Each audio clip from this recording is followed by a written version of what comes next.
Vai começar agora. Vetcast informa.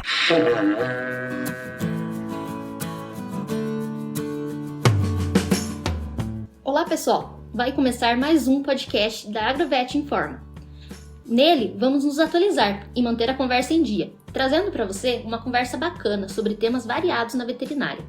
Hoje vamos falar de longevidade animal, falando um pouco sobre o aumento da expectativa de vida dos pets e quais os pontos que o profissional e o proprietário devem atentar-se. Para essa mesa, contamos comigo, Patrícia Grubi dos Santos de Lima, Josane Pagliosa, Ana Kupanski, Luciana Dallazen dos Santos. E como nossa convidada, trazemos hoje Luciana.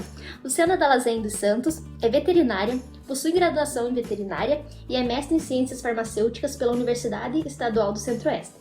Doutora em ciências veterinárias pela Universidade Federal do Rio Grande do Sul. Em sua atuação profissional, possui experiência em fisiopatologia, toxicologia, reprodutiva e farmacologia.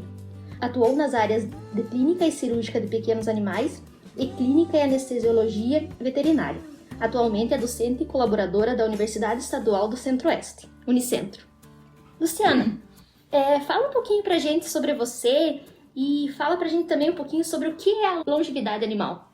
Bom, sobre mim, profissionalmente, quando eu me formei, durante a universidade, eu busquei assuntos, estágios, monitorias voltadas a pequenos animais, né? Sempre foi a minha área de escolha. É claro que durante o percurso, durante a nossa vida profissional, a gente acaba sempre esbarrando em uma outra situação que foge um pouco do habitual e daquilo que a gente sempre quis. Mas o meu foco sempre foi e sempre trabalhei com pequenos animais e gosto muito, né? Minha área, como você já citou ali, é farmacologia, né? Então, sou docente também, que é a minha grande paixão. Também adoro dar aula, gosto muito. E gosto também muito de cachorro e gato. Obviamente. Bom, o que é a longevidade animal? Na verdade, a longevidade animal ela pode ser vista sob o aspecto científico como a capacidade que os animais têm fisiologicamente de viver mais tempo, né? Assim como os seres humanos. A gente sabe que a longevidade humana ela existe também e está cada vez maior, né? Então, a longevidade animal ela caminha não próximo, mas ela também está andando tanto quanto a longevidade humana, né? Os donos, eles já possuem a consciência de que seus pets irão viver por mais tempo? E se eles estão preparados financeiramente para isso? Ao longo da sua experiência, você acha que cada dia mais eles estão mais conscientes, mais preparados para cuidar dos seus pets até por mais tempo? E eu acho que sim. Acredito que sim. Desde que eu comecei a atuar com pequenos animais, eu percebo uma grande diferença nesse sentido. As pessoas têm têm uma ideia muito melhor de quanto tempo um animal vive, até porque há muita divulgação disso nas redes sociais, internet, livros, né? Há informação de quanto tempo um animal pode viver. E o que mudou muito também de 10, 15 anos atrás é o fato de que as pessoas procuram se informar mais ao obter um animal, né? Ou adquirir um animal, ao ser tutor.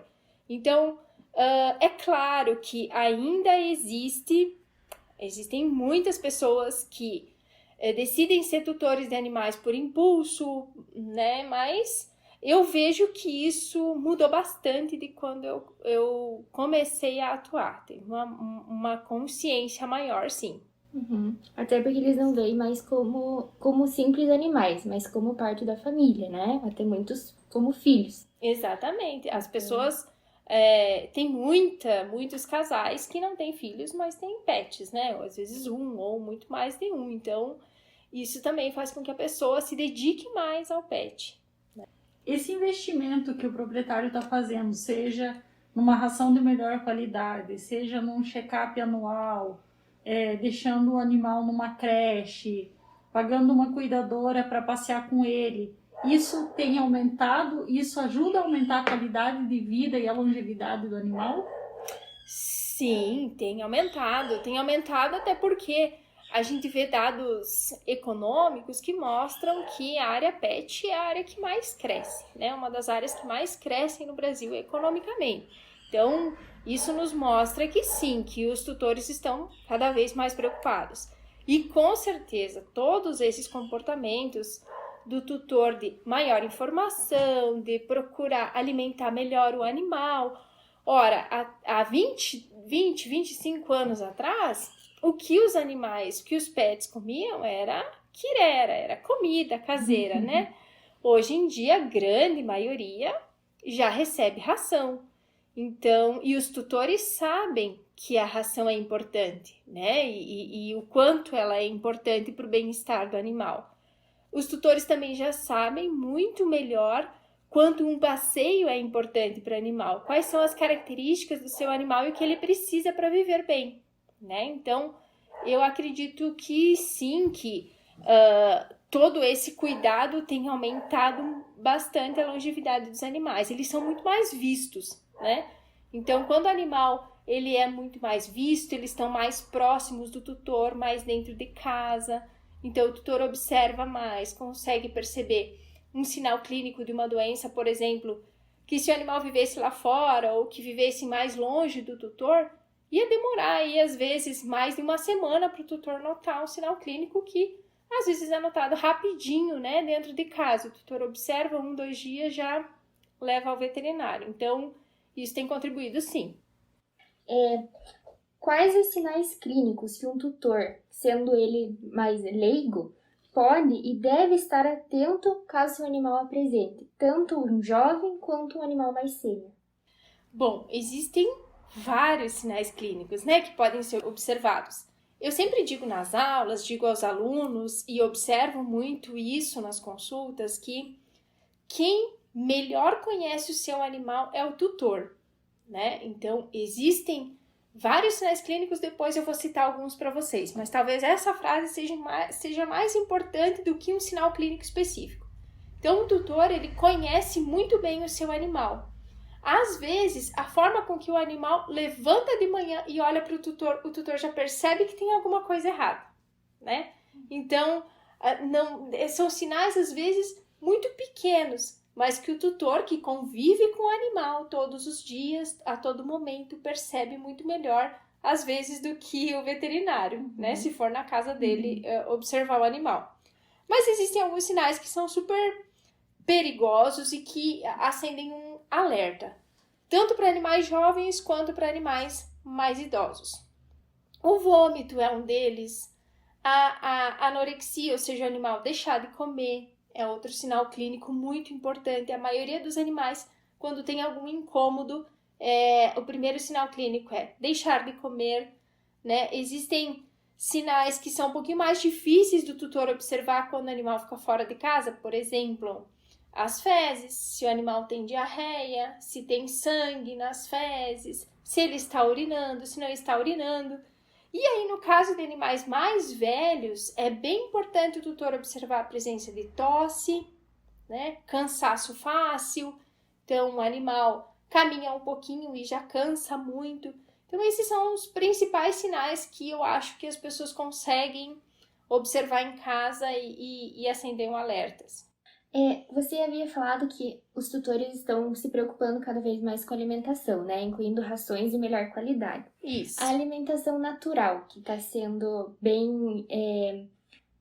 abrangida nos últimos anos, ela pode ajudar com a qualidade de vida animal, com longevidade, evitar doenças ou deixar, por exemplo, assim, ele com uma imunidade maior? Pode sim. A alimentação natural, ela é também tão recomendada quanto a ração, porém, né, existe um porém bem grande na alimentação natural, que é a nutrição desse animal, se ele receber alimentos naturais, deve ser feita por um médico veterinário nutricionista. Então, o tutor precisa ter a noção de que que o animal tem necessidades diárias, que as necessidades diárias do cão e do gato ou de qualquer outro animal são bem diferentes das necessidades diárias dele como ser humano, e o profissional adequado para fazer essa dieta e passar quais são os alimentos naturais que esse animal deve receber é o veterinário, é o médico veterinário, né? Então, sim, as dietas naturais são super úteis. Existem dietas que são formuladas para determinadas patologias que ajudam muito, né? São coadjuvantes no tratamento medicamentoso e ajudam demais. Assim, então, eu gosto muito desde que seja bem orientado. Puxando esse gancho, então, de medicamentos, você acha que existe uma relação da expectativa de vida, da longevidade dos animais com a descoberta de novos fármacos e de novos tratamentos? Eu acho que sim e acho que não. Já vou explicar o porquê que sim e o porquê que não. Sim, porque existe com a longevidade a descoberta de novas patologias. Se descobre ou aparecem novas patologias. Por exemplo, há alguns anos atrás não se via tantos casos de neoplasias em pequenos animais como nós vimos hoje. Hoje, a casuística no hospital veterinário, em qualquer clínica de neoplasias, é muito grande. Por quê? Por causa da longevidade. Os animais vivem mais, né? É muito próximo, isso é muito parecido com o ser humano. Na medicina veterinária, nós usamos medicamentos também muito parecidos com os da linha humana, né? Muitos dos medicamentos da veterinária são derivados de medicamentos para humanos. E aí é por isso que eu digo que sim e não, né? O não porque, na verdade, a descoberta dos novos medicamentos, ela está muito mais relacionada à medicina humana. E aí nós aproveitamos dessa ciência para os animais, né? Então, sim, porque a longevidade dos animais e também dos seres humanos leva, sim, à descoberta de novos medicamentos, mas os medicamentos de animais são derivados dos medicamentos de humanos. Então, ora, o medicamento foi muito bom para determinada patologia humana, vamos experimentar em animais, né? A farmácia humana, a indústria farmacêutica humana, ela é muito maior, né? Tem muito mais possibilidades econômicas de estudo, de desenvolvimento do que a veterinária. A veterinária está crescendo muito, é muito boa também, mas nós nos aproveitamos muito ainda da tecnologia humana nessa área, né? Uma pergunta bem simples e bem comum, mas o porquê que os animais de grande porte vivem menos que os de pequeno porte? Na verdade, está muito relacionado, isso é uma ideia geral, né? Porque facilmente você pode observar um animal de grande porte, né? E não haver essa correlação. Mas o fato está muito associado ao metabolismo, né? Os animais de pequeno porte têm um metabolismo muito mais acelerado do que os animais de grande porte. Os animais de grande porte apresentam um metabolismo mais lento. Então, o fato da metabolização desses animais ser diferentes também acarreta na diferença da longevidade desses animais. E além deles serem de grande porte, eles atrofiam mais rápido, né? Eu lembro que a gente teve um dog alemão que dava dó, assim, porque ela chegava nos últimos dias, ela não conseguia mais andar, se levantar, não sei se é por causa do peso, porque ela não corria tanto, porque eles são muito desajeitados, então ela começou a atrofiar, assim, e o pequeno ele atrofia também, mas talvez menos, mais devagar. Justamente por conta também do metabolismo. Isso também tem muito a ver com movimentação, né? Basta você imaginar, por exemplo, um pincher num terreno, né? Num quintal, e um dog alemão, um golden, né? Então, a gente percebe a diferença olhando, né? O pincher parece que ele foi ligado na tomada, né? Ele tá lá correndo de um lado para o outro. E os cachorros de grande porte, eles são muito mais parece que centrados, sensatos, sérios. né? Exatamente. Mas tem uma grande relação também, o peso influencia muito também, né, nas articulações, o que pode acarretar isso que você falou. Mas eu gosto muito de pensar no paciente ou nos animais como indivíduos separados, né? Não em grandes grupos.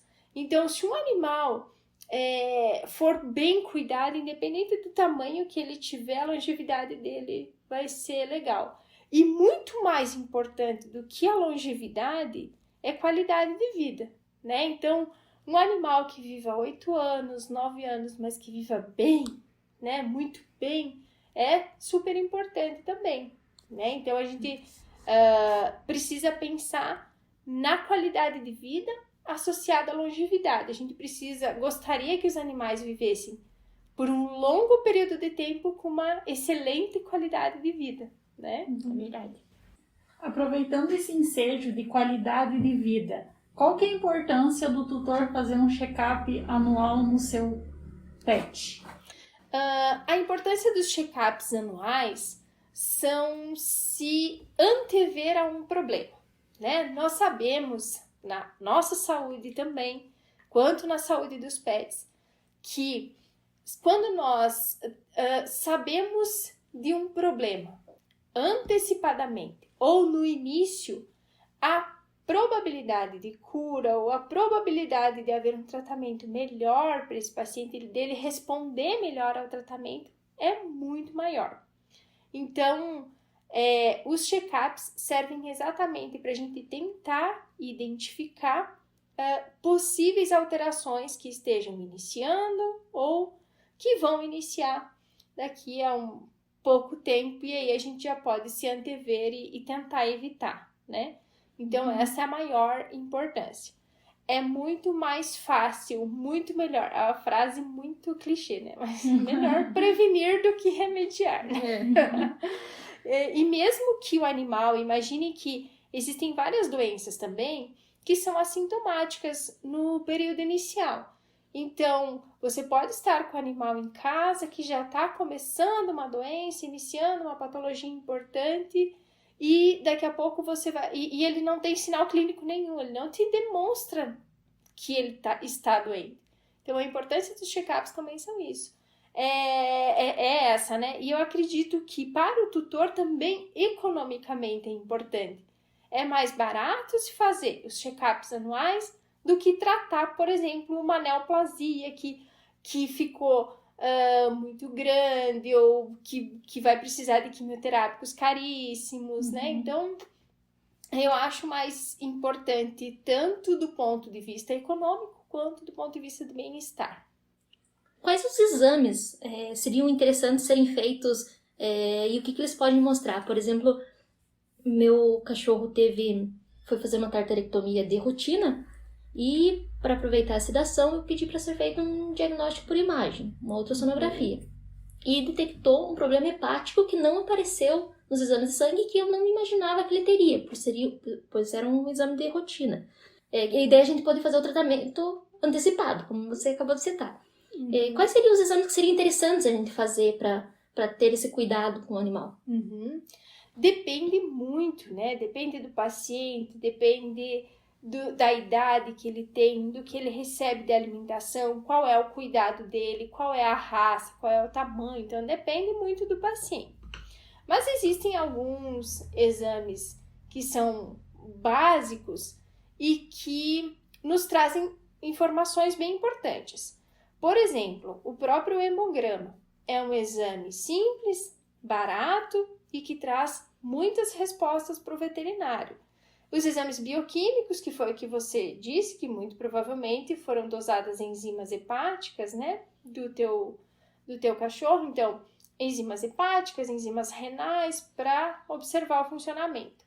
Quem entende um pouquinho dessas análises laboratoriais também compreende e vai saber que existem algumas enzimas que elas vão aparecer alteradas quando o problema já está instalado, né? O fígado é um órgão que ele demora para demonstrar que ele tem problema nos exames, né?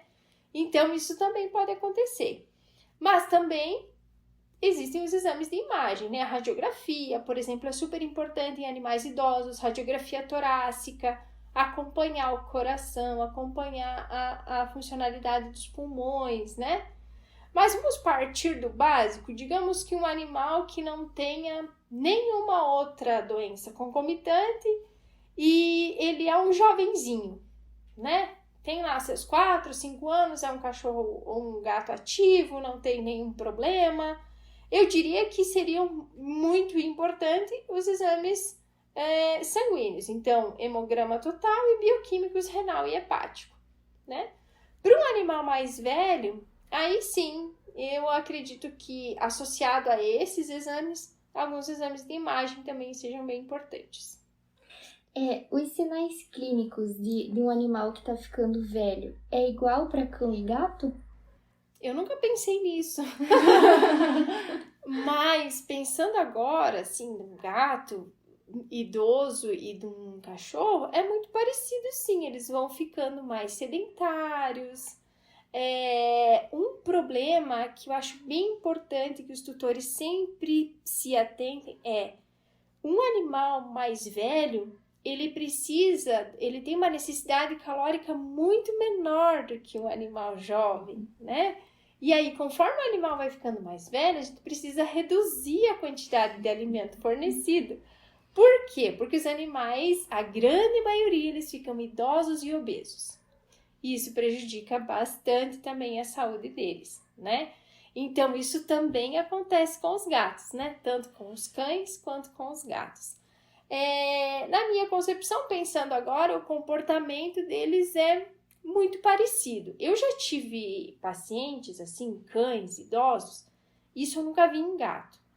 Mas eu já tive pacientes, assim, bem idosos que ficaram, com o passar dos anos, acabaram ficando mais irritados, mais bravos, rabugentos, né? O tutor relata, não era um docinho, agora ficou rabugento, ficou bravo, né? Isso tende a acontecer bastante com os cachorros também. E além dessa clínica comum de cães e gatos, quais outros animais têm se tornado animais de estimação ao longo dos tempos? Muitos, né? A gente vê que tem muitos animais que têm se tornado pets, né? É importante lembrar também que existem alguns animais que precisam de autorização, de liberação, né? Então, o que eu mais vejo que tem se tornado pet são alguns roedores, né? Que já eram, mas que tem aumentado muito, as chinchilas, o porquinho da Índia, né? Esses animaizinhos mais fáceis de ficar dentro de casa. Eu já vi suíno, por exemplo, né? Tem gente que gosta, eu já vi também ter pet. Então, tem muitos mesmo. E o cuidado com eles é similar também, quando eles vão chegando numa certa idade? Porque tem uns que vivem mais, outros menos, dependendo da espécie. Mas eles demandam de cuidados também, quando eles vão ficando velhinhos. Também, exatamente. Muito parecido com os cães e os gatos. Eu me lembro, eu mostro para os alunos até uma cirurgia que nós fizemos num peixe, por exemplo, né? Um peixinho. Então, tem sim os cuidados iguaizinhos, né? As pessoas não imaginam que a gente possa anestesiar um peixe, abrir, fazer cirurgia, fechar, colocar ele de novo no aquário, né? Mas isso acontece, tem acontecido cada vez mais, ainda bem. E as pessoas se conscientizam, assim, estão cada vez mais conscientes de que precisa, assim, mesmo que seja um pet exótico, né? Na sua rotina clínica, desde que você se formou, qual foi o pet mais peculiar que você atendeu? Que eu atendi, olha, eu acho que foi o peixe, nunca teve nenhum assim, nunca teve nenhum, foi pássaros, chinchila, mas eu acho que foi, que eu fiz algum procedimento maior, assim, eu acho que foi o peixe mesmo, que eu tive que estudar muito. E qual desses animais de estimação apresentam mais problemas? Boa pergunta. Olha, não sei te dizer exatamente quais que são que apresentam mais problemas, porque como eles são animais de vida livre, eles acabam tendo alguns problemas quanto ao confinamento doméstico, né? Por exemplo, um animal que, um roedor, que ele, né, se tornou um pet, ele está dentro da casa com crianças, né? Isso pode provocar uma mudança na fisiologia do animal. Mas eu não sei te dizer qual deles exige mais. Não sei. E essa humanização dos pets, que cada dia acontece mais, tem influenciado de maneira negativa nessa vida deles? Que eles ficam, parece que mais enjoados, assim, nessa palavra bem corriqueira. Você acha que esse processo de humanização, você tratar o pet como um filho, como tem gerado novas doenças, além de agravar outras? Eu tenho... Existem 2 raciocínios para isso, né? Sim, o fato das pessoas tratarem os animais como pessoas, porque um animal é um animal e tem as suas necessidades, né? Eu também sempre falo isso para os alunos. O que é que cachorro adora, né? Se você deixar a maioria dos cachorros, eles adoram se rolar na carniça, né? Que é um fedor insuportável, mas eles amam isso, né? Tem cachorro que se vê uma carniça, corre, se rola e volta abanando o rabo super feliz, né? Quem não gosta é o tutor, né? A gente é que não gosta. Então, a humanização, ela trouxe, eu acho que muitos problemas psicológicos para os animais, né? Então, tem essa linha de raciocínio, o tutor tratar o pet como uma pessoa, sem se importar com o fato de que um pet tem as suas necessidades, as suas peculiaridades e que ele não é um ser humano. Mas também tem o fato de que, por exemplo, alguém tem um maltês, né? Eu comprei um maltês, um SRD, enfim, qualquer cachorrinho, você pegou ele pequenininho, você trouxe ele para dentro da sua casa e a partir disso você viu nele como um membro da família, você começou a tratá-lo assim, a dar banhos, o animal se habitua a isso. Então, este animal que foi tratado desde pequenininho dessa forma, você não vai de um dia para o outro colocar ele lá no quintal, fechar a porta e falar, bom, agora você vai viver aí, né? Como um cachorro com os seus instintos. Isso não existe, ele vai sofrer muito, né? Então, tudo isso está muito relacionado ao hábito que o tutor tem com o seu pet, né? Mas nós sabemos que eles têm algumas necessidades que são bem importantes que o tutor se atente, né?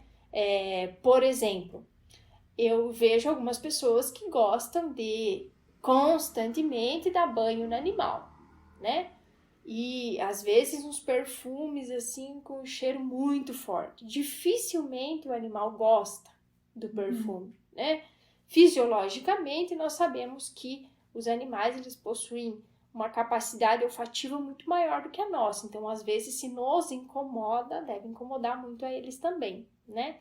Então, esses comportamentos de humanização que eu acho que os tutores precisam levar mais em consideração e tentar não pensar tanto no que é o legal para mim como tutor, mas pensar no que é o legal para o bem-estar do animal, né, que ele tem. Pensando nessa humanização e tudo isso que os tutores estão trazendo mais os animais para dentro de casa e tudo, como seria uma boa forma para preparar a casa, para evitar problemas em relação a móveis, bebedouros, comedouros, o que seria o ideal? Depende bastante da idade do animal, né? De como ele já se habituou na casa. Então, por exemplo, se você tem um animalzinho velhinho em casa, e ele já não enxerga mais direito ou não ouve mais direito, e você muda um móvel de lugar, ele certamente vai se bater várias vezes naquele móvel que você mudou de lugar, né? Então, eu acho que a adaptação ela vai acontecendo com o tempo no lar. Não existe algo que possa... É claro que, por exemplo, no inverno o animal precisa estar bem aquecido, então ele precisa ter um ambiente em que ele se sinta confortável, em que ele não entre em hipotermia, por exemplo, né? Então, esses preparos com uma cama adequada, com a ração adequada, com o bebedouro que ele está habituado, né? Então, outras adaptações são, alguns animais, eles vão ficando mais velhos, por exemplo, eles vão perdendo os dentes, né? Aí, os tutores precisam amolecer a ração, às vezes bater no liquidificador para que o animal consiga consumir, né, a ração de forma adequada. Então, depende bastante de como o animal está respondendo, né, ao ambiente.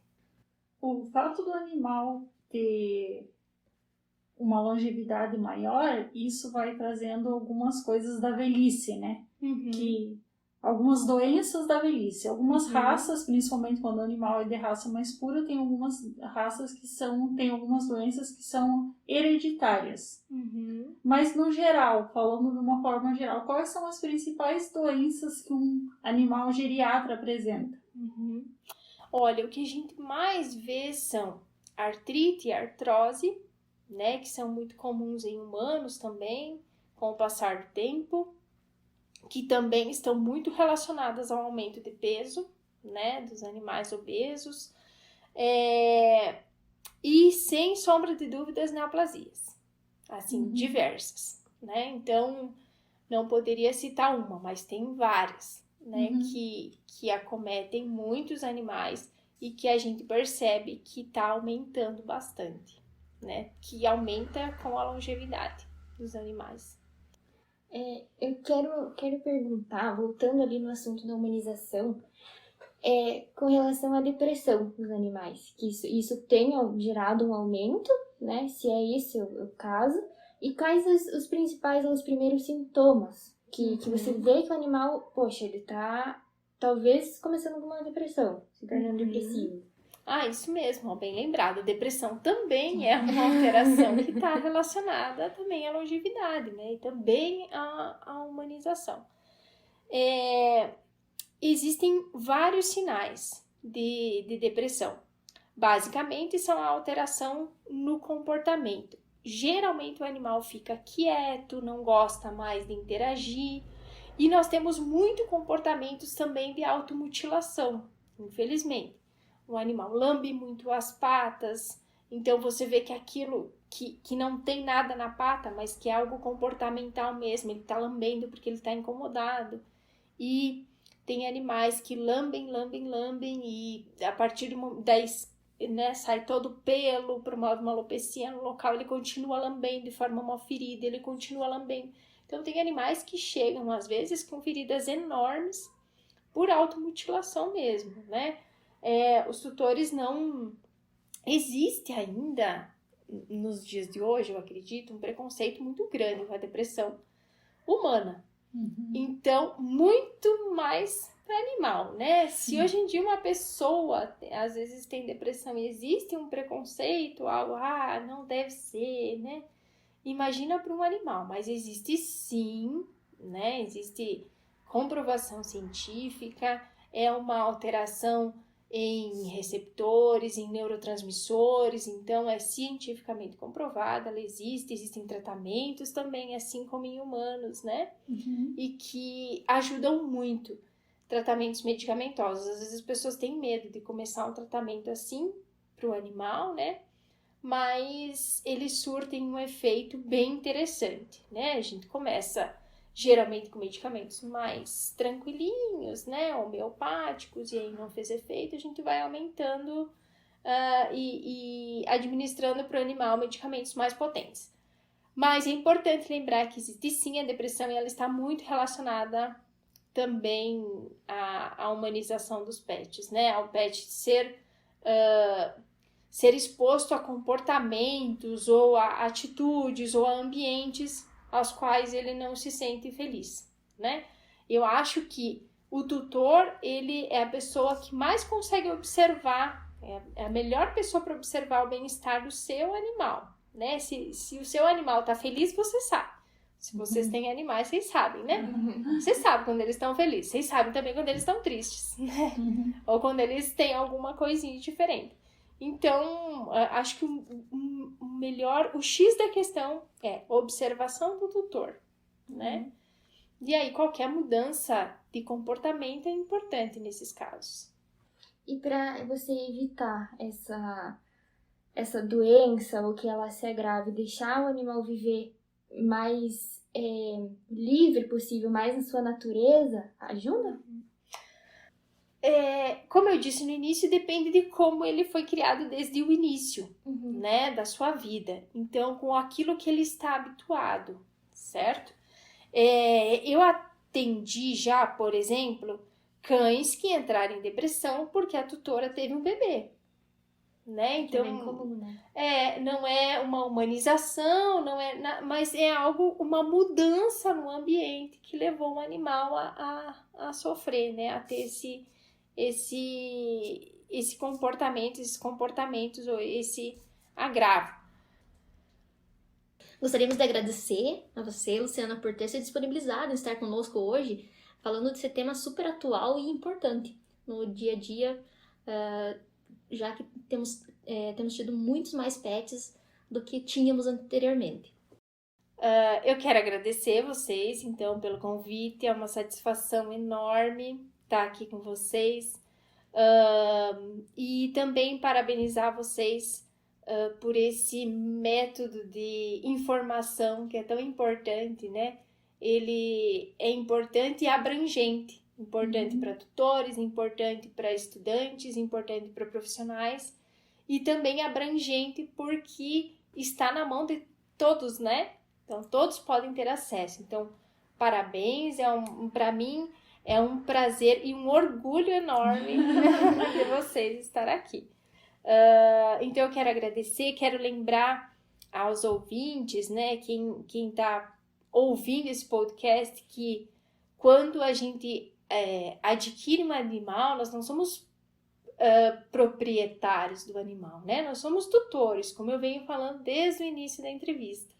E que é muito importante que haja uma palavra que é super importante na vida de todo mundo: planejamento, né? Saber que esse animal vai precisar de atendimento veterinário, tem necessidades, ele vai precisar de vacinas, ele vai precisar de vermífugo, ele vai precisar algumas vezes de um procedimento um pouquinho maior, ele vai precisar de um alimento adequado, de um local adequado.